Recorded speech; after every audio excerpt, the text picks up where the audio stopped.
New York, 1928.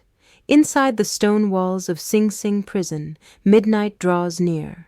A woman steps into a room lit by a single bare bulb.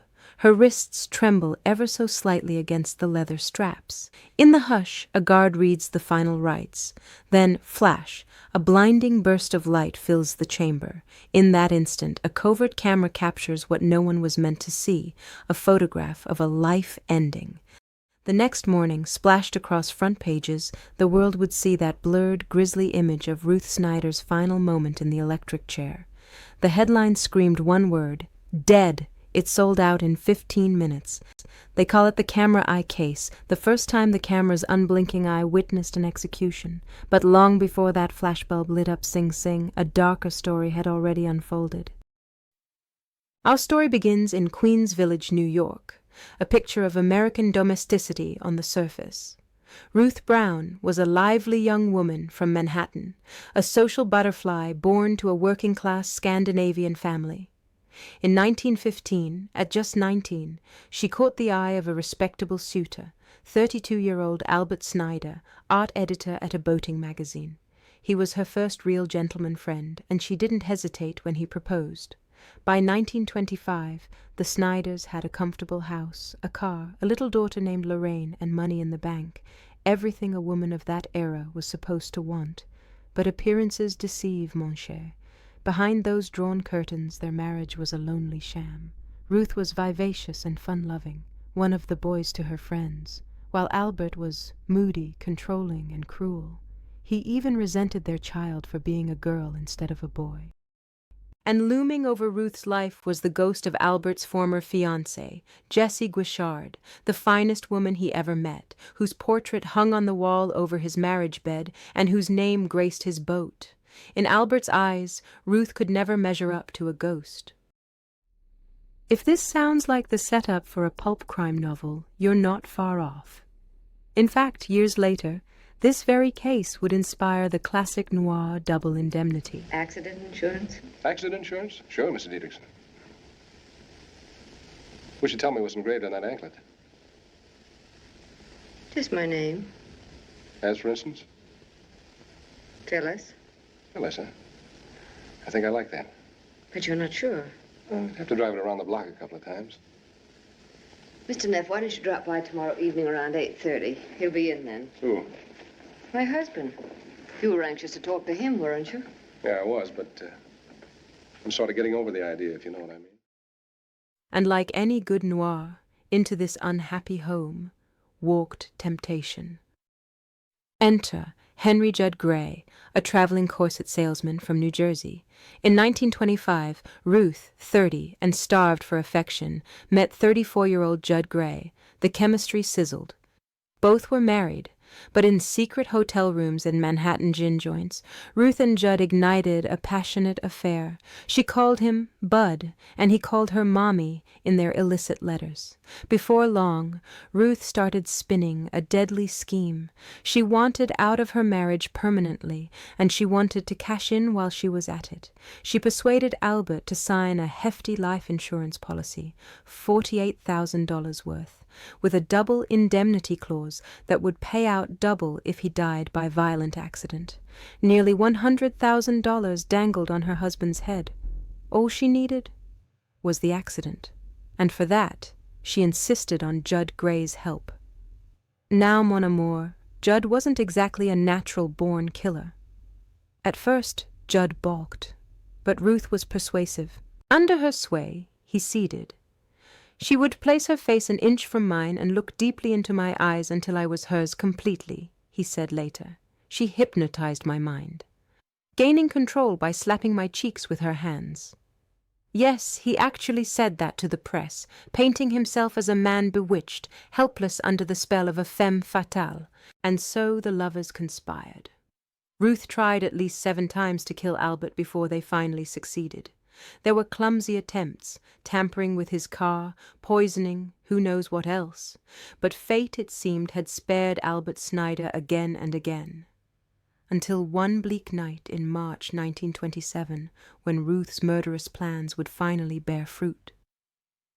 In the early hours of March 20th, 1927, Albert Snyder drove home from a party around 2 in the morning, unaware that death waited in his own bedroom. He climbed into bed, perhaps still smelling of whiskey and cigar smoke from the evening's revels. His daughter Lorraine slept down the hall. In the shadows, Judd Gray waited for Albert to drift off. When the time came, the attack was brutal and frenzied. Gray brought down a heavy sash weight on Albert's skull, one blow, then another and another. Albert woke in agony, a bloody gash on his head, and a desperate struggle began. Ruth leapt in with a bottle of chloroform, soaking rags and pressing them over her husband's nose and mouth. Albert thrashed, fighting for life. Then the pair wound a length of picture wire around his throat and pulled until he stopped moving.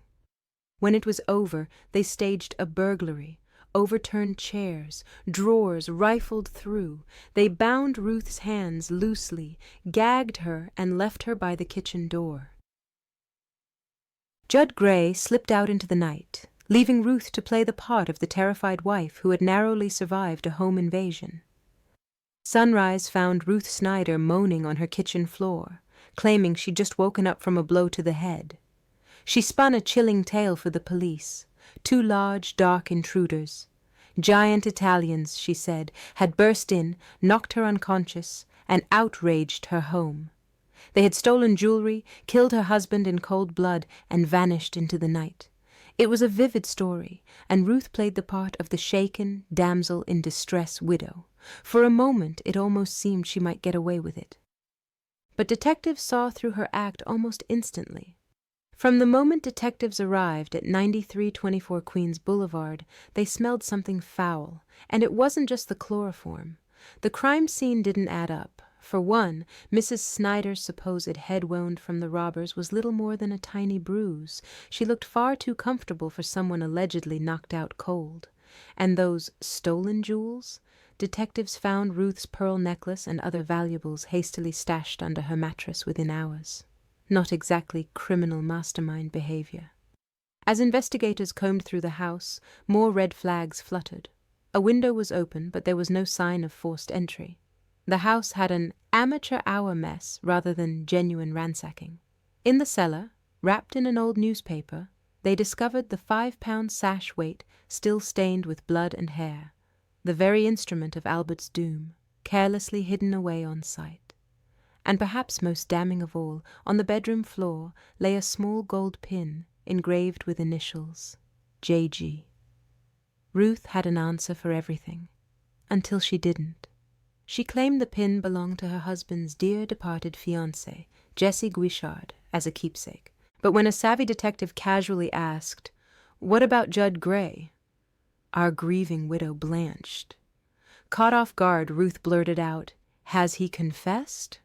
That single question hung in the air like gun smoke. In that moment, Ruth Snyder might as well have signed a confession. The detectives hadn't even mentioned Judd Gray before. Only the initials J.G., but Ruth's panicked reaction gave him away. Within hours, Gray was arrested in Syracuse.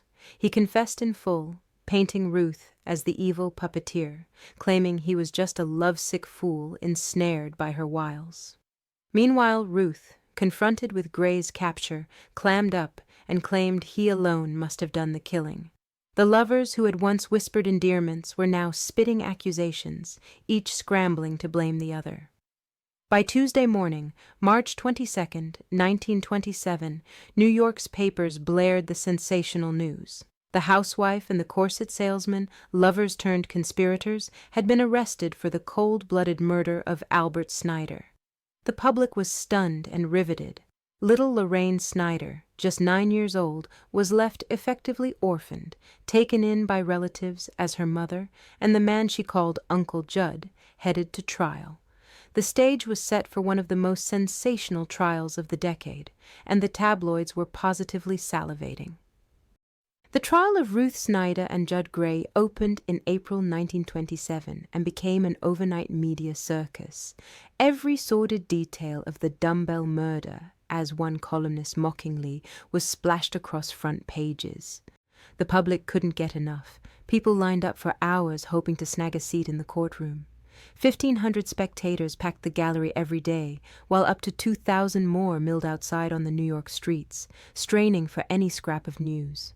Inside the courtroom, the atmosphere crackled with drama. Ruth, stylishly dressed and cool-faced, took the stand and promptly threw Judd under the bus. She swore he had killed Albert in a jealous rage and forced her to go along. Judd, in turn, testified with tears in his eyes that she had plotted it all and that he'd been powerless against her charms. Each called the other a liar and a murderer. It was a deadly lovers' quarrel laid bare for the jury and the world to see. After weeks of salacious testimony, the jury didn't need long to decide. In May 1927, Ruth Snyder and Henry Judd Gray were both convicted of first-degree murder, guilty as charged. The sentence, death, to be carried out in the electric chair at Sing Sing. When the verdict was announced, a murmur rippled through the courtroom. Ruth's face went pale. Judd stared at the floor. Outside, the crowd actually cheered at the news. The tabloids had painted Ruth as a monster, and many in the public were all too happy to see this ruthless murderess get her due. As one headline put it bluntly, she had to die. Death row at Sing Sing prison, a scene in New York, where the final chapter of this noir tale played out. For 9 months, Ruth Snyder and Judd Gray lived in grim silence, separated by concrete walls, awaiting their fate. Appeals were filed and failed. The wheels of justice turned quickly in those days.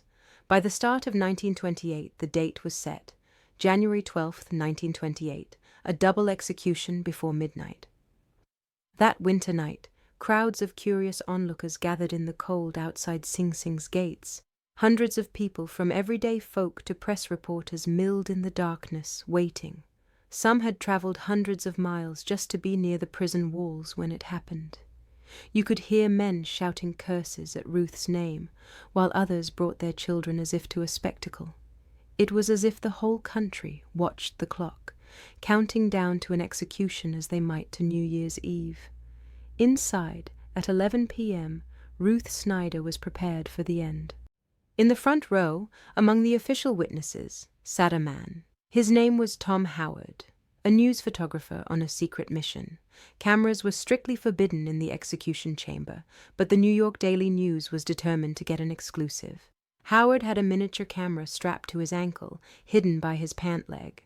A cable ran up under his clothes to a shutter trigger sewn into his jacket. The authorities had frisked everyone for obvious cameras, but this rig was undetectable, a true spy camera for the ages. 11:06 p.m. Ruth Snyder, bound to the chair, gave her final words, reportedly a plea of forgiveness to God, or perhaps a defiant whisper. Accounts vary. The executioner, Robert Elliott, threw the switch. 2,000 volts of electricity surged through Ruth's body. In that exact second, Tom Howard pressed the concealed trigger. In the darkness beneath the witness's platform, his ankle camera's shutter clicked silently. 10 minutes later, at 11:16 p.m., Henry Judd Gray met the same fate in the same chair. By 11:20, both conspirators were pronounced dead, justice or vengeance duly served. But their story was not over yet because of that hidden camera. Tom Howard hurried out of the prison with the precious film tucked in his sock. By early morning, the Daily News had the photograph developed, plates engraved, and an extra edition rolling off the presses. January 13, 1928. New Yorkers on their morning commute were greeted by a sight both shocking and morbidly enthralling. There, on newsstands, blared the Daily News front page with an unprecedented image. Ruth Snyder in mid-execution, strapped to the chair, face covered by a black mask, body jolting in its final spasm. The edition sold out within minutes as crowds snatched up copies. Never before had the public seen a photograph of an execution by electric chair on the front page of a newspaper. The image raised an outcry. Did the public need to see such things?